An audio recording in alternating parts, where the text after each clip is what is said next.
Olá, tudo bem com você? Hoje vamos fazer mais um estudo bíblico da série Jesus Restaurador da Vida.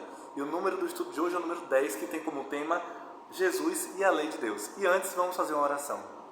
Querido Deus, muito obrigado, Senhor e bom Pai, por estarmos agora prestes a estudar a Tua Palavra. Queremos, Pai, ouvir a Tua voz e ter nossa vida transformada pelo agir renovador e restaurador do Teu Santo Espírito através deste estudo. Oramos a Ti agradecidos desde já, em nome de Jesus. Amém. Então vamos lá. A primeira pergunta diz assim: qual é o princípio fundamental do cumprimento da lei de Deus? Nós vemos a resposta no Evangelho de Mateus, capítulo 22, verso 36 a 40, que nos diz assim: Mestre, qual é o grande mandamento da lei? Respondeu-lhe Jesus: amarás o Senhor teu Deus de todo o teu coração, de toda a tua força, de toda a tua alma e de todo o teu entendimento. Este é o grande e primeiro mandamento.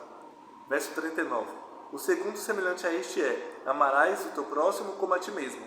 Destes dois mandamentos dependem toda a lei e os profetas. Então, nós podemos perceber que o princípio fundamental da lei de Deus é amar a Deus sobre todas as coisas e ao próximo como a nós mesmos. Os 4 primeiros mandamentos se referem ao nosso relacionamento com Deus, o relacionamento vertical.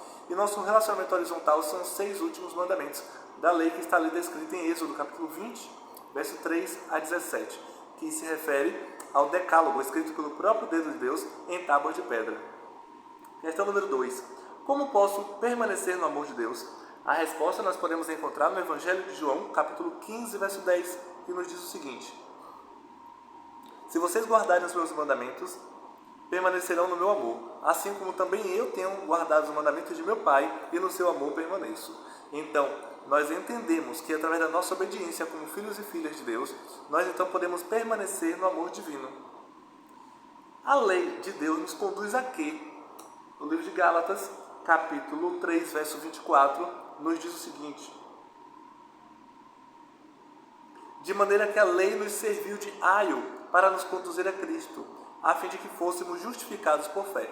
Ou seja, quando eu olho para os 10 mandamentos, eu percebo que eu sou incapaz de conseguir cumprir toda a lei. Mas Cristo, Deus homem, ele conseguiu vencer onde nós e Adão falhamos. Então ele venceu ao conseguir obedecer toda a lei de Jeová, e agora ele troca a sua justiça com a nossa justiça, que na verdade a Bíblia diz que a nossa justiça é como trapos de imundícia, mas agora Cristo nos veste com a sua justiça para que possamos ser readmitidos na presença de Deus.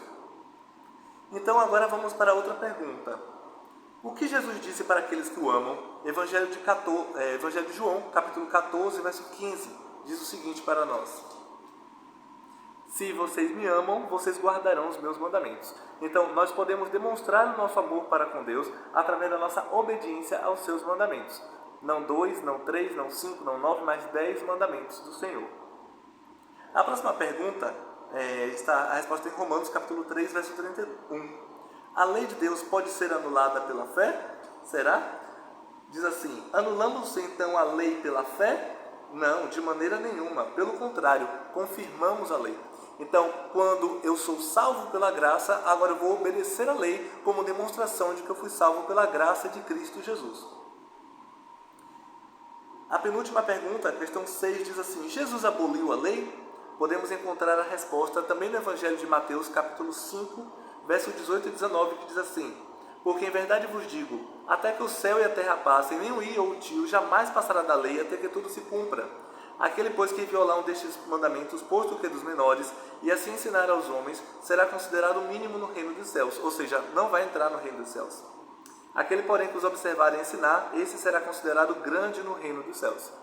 Então, algumas pessoas pegam esse versículo 18 no finalzinho, até que tudo se cumpra, e diz que Cristo cumpriu tudo na cruz. Mas não faria o menor sentido Cristo ser enviado pelo Pai até nós para morrer na cruz, então assim, para abolir a sua própria lei que revela o seu caráter. Nós percebemos que o livro de Eclesiastes, Apocalipse e muitos outros livros dizem que o sinal de Deus está no seu mandamento. Aquele que guarda a lei, esse é feliz. A lei de Deus é boa e o seu mandamento santo, justo e bom. Então, não faria sentido Cristo vir ao mundo para abolir a sua lei, mas sim para morrer em nosso lugar, nos dando a vida eterna. E a última pergunta, Apocalipse 14, verso 12. Deus tem um povo que guarda a sua lei nos últimos dias da história deste mundo? Vamos ver então Apocalipse 14, verso 12, que nos diz: aqui está a perseverança dos santos, os que guardam os mandamentos de Deus e têm a fé em Jesus. Então, nos últimos dias da história deste mundo, que são os nossos dias, haverá um povo, e de fato há um povo que guarda toda a lei de Deus como identidade do povo de Deus. Ok? Que Deus possa nos abençoar, que o nosso coração esteja voltado a ser obediente a Deus. Em nome de Jesus.